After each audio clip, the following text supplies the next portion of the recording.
Today on Retro For You, the Sega Game Gear is back. Now, this Game Gear came from Stafford Computers, and in the last video we recapped it. But when it powered on, the screen had failed, so it was only displaying on half the screen. So today we're going to be fitting an IPS screen, a brand new shell to bring this classic handheld back properly. And as always, just a quick reminder, I do this as a hobby and I enjoy learning along the way. I'm not claiming to be an expert, just sharing my journey and hopefully helping other people as we go along. So on that note, let's crack on.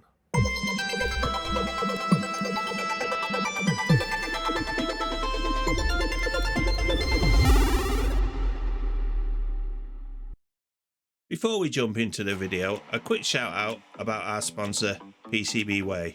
If you're looking to bring your electronics project to life, PCBWay is your one-stop shop for high quality PCB manufacturing and assembly, with fast turnaround times and unbeatable prices as little as $5.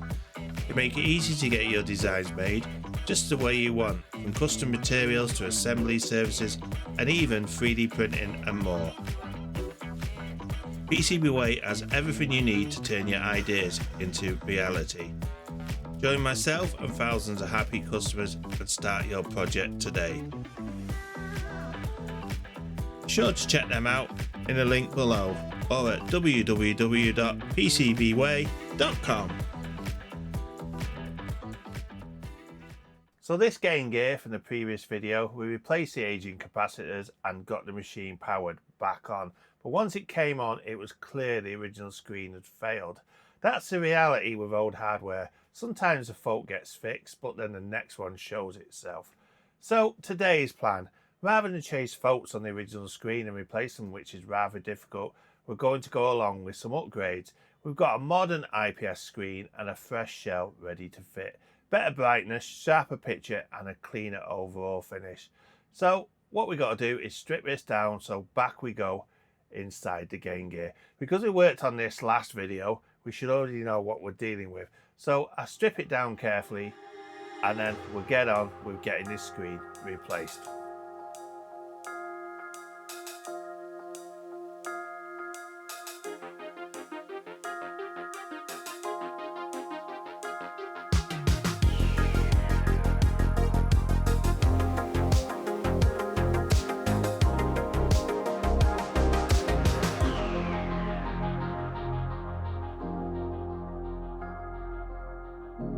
I do have some instructions I printed off to follow, so hopefully we'll be able to do this. So the first thing it's saying is to remove the CFL lamp, which is here and solder between these, and also these two fuses, fuse 1 and fuse 2.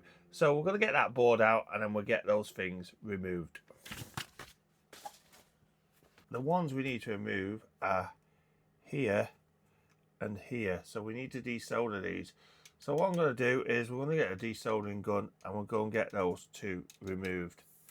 And then hopefully we should be able to lift that whole lot off. Then obviously there's these ones here for these fuses that we need to lift off as well. But the Heiko should make short work of that because that's what it's designed to do. First one we need to desolder are these two here.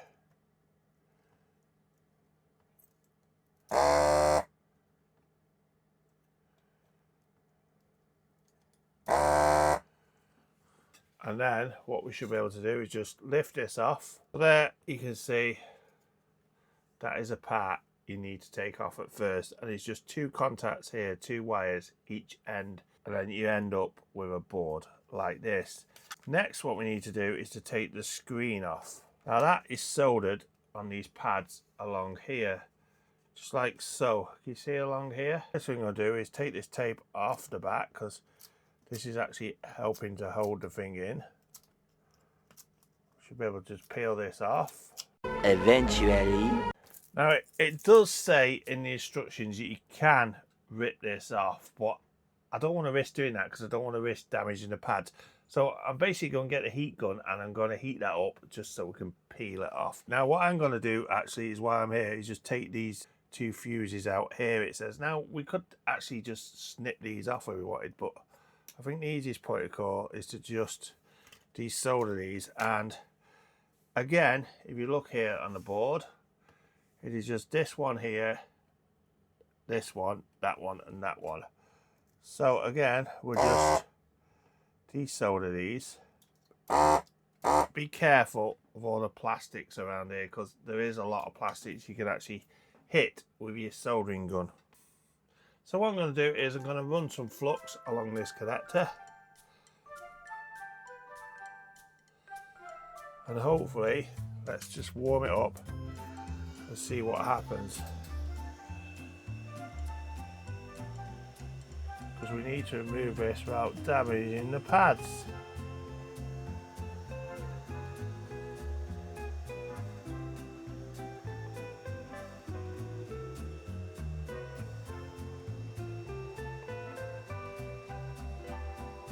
At the moment it's not going anywhere. A few moments later. Now, I don't know if you can see this, but it is actually coming off fine.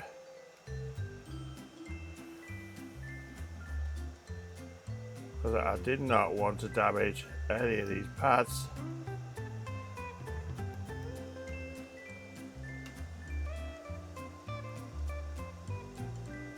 I'm not bothered about damaging the ribbon. We're not going to be using it. There you go. This is a kit I've got here. It is a HISPEEDIDO or something like that. And in here, there was no instructions, there was no links. So I did have to go and find those instructions from before. But what we do have in here is a modified case, which is a clear black one, which is quite nice. But also, we should have the screen boards, etc. So let's just have a look. So here's the main case, the front, the screen, and here is a load of cables, some new jumpers, some new screws, and new buttons, etc. So that should be really nice once it's all together and installed. So I'm just going to put that back in the box. Now they have given me 2 cables. I guess that's in case you fluff one of them. But you never know. Let's just have a look. So this basically just sits on from pin 9, it says. So I'm looking at it. This is pin 1 here. It's not these ones. These must be something extra. So what I'll do is count from 9 from there. 1, 2, 3, 4, 5, 6, 7, 8, 9. So it's that one there. So it's a 1 next to that one. We're just checking 1, 2, 3, 4, 5, 6, 7, 8, 9. So it's a 1 next to the one that bends around. So it should be that pin there. I just want to push that up a bit just so I can see they are in line. Do you think that looks right? So from here we should have 8, shouldn't we? 1, 2, 3, 4, 5, 6, 7, 8, 9. So it needs to come 1 across to there.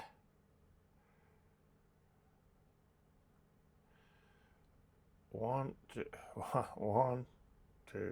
3, 4, 5, 6, 7, 8, and that is pin 9. That is correct. Now this flux is actually helping to stick it down, and I'm just hoping these are still in line. Let me just try and focus that for you. Looks very close to that pin there, doesn't it?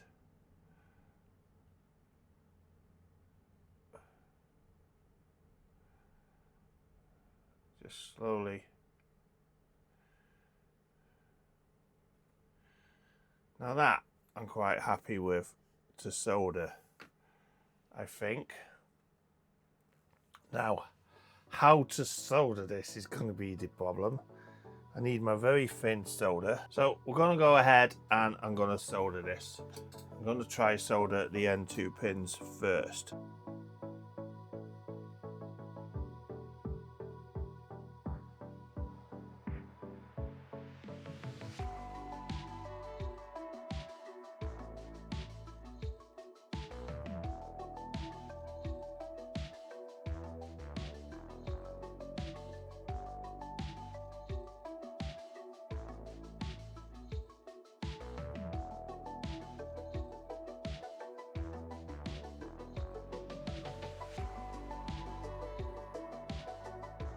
Now that, I think, is the hardest part done.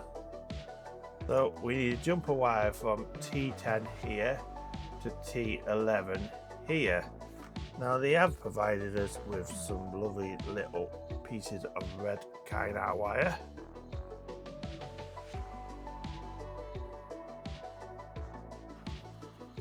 Just like that. That is now done. So right next to this contrast reel here is R34, and that one actually needs removing and replacing with a 0 ohm resistor. Or if you haven't got a 0 ohm resistor, you can actually bridge it. But I do have some 0 ohm resistors somewhere.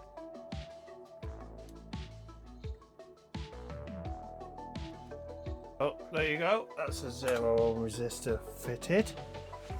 So next we have to take power from various capacitors and go to certain points on the board. The first one I'm going to do is button 1. So again, we'll just get some solder on there.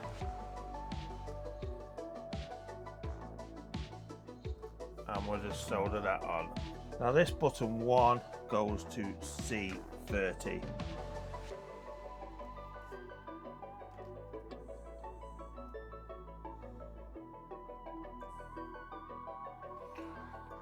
So next one is C29, which is here.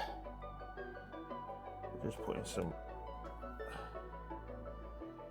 flux on there, some solder.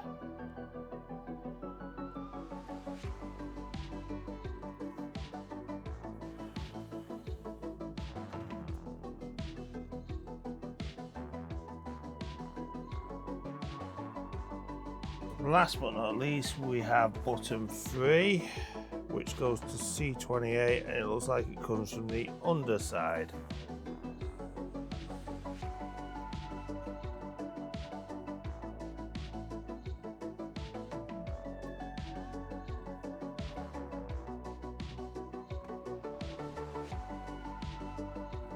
So you got your cartridge pins there, and apparently the second one there is SMS.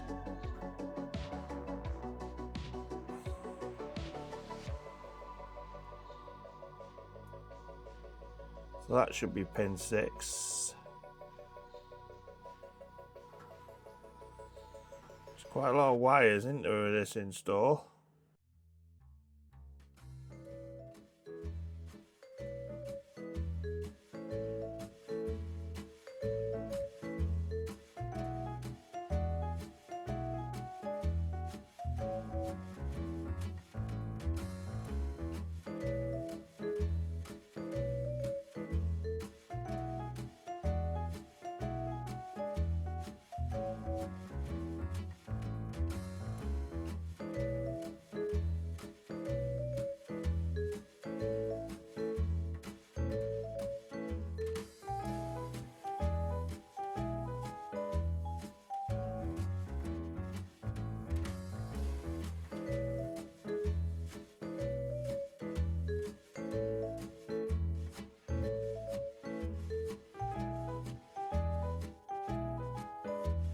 Okay, now it's all back together now, and now moment of truth. Let's get this turned on and see if it works. Hopefully you can see this on the camera. I'm just going to flick the side button on,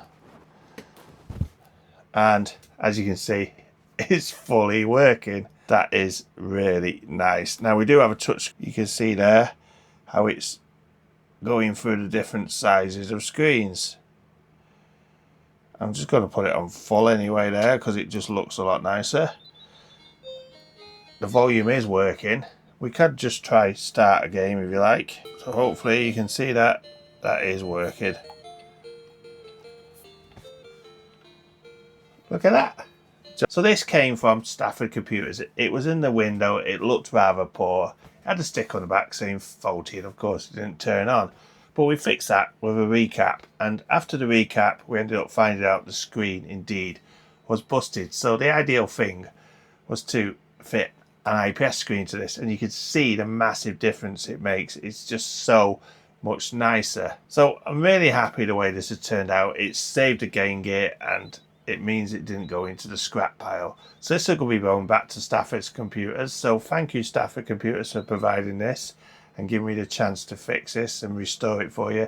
into something a lot much nicer. So I'm going to end the video now. Don't forget to hit that like button, and don't forget to hit that subscribe button if you haven't done already. Also, don't forget to drop me a comment down below, even if it's hello.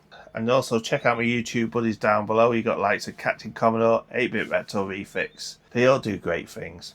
A big thank you again to PCBWay for sponsoring this video as always, helping the channel grow, and a big thank you to the 99p subscribers. You know who you are. So on that note, I shall see you next time on Retro for You. See you soon, guys. Bye.